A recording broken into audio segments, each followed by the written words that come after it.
Selamünaleyküm. Ben Mehmet Özkan. İstanbul'dan geliyorum.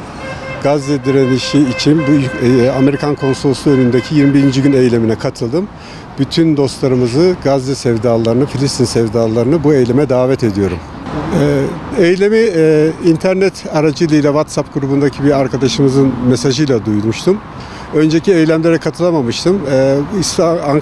Ankara'ya gelir gelmez ilk yapacağım iş bu eyleme katılmak oldu.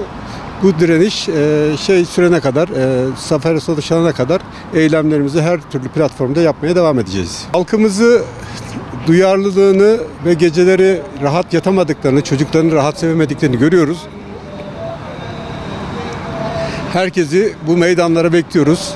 Yarın başımıza gelmeyecek dediğimiz olaylar başlarımıza gelmeye başladı. Oradaki her bir can bizim için çok önemli. O yüzden dolayı herkesi bu meydanlarda bekliyoruz. Bunlar bizim umutlarımız, bunlar bizim duygularımızın birer parçası, birer tohumu oraya gönderilmiştir.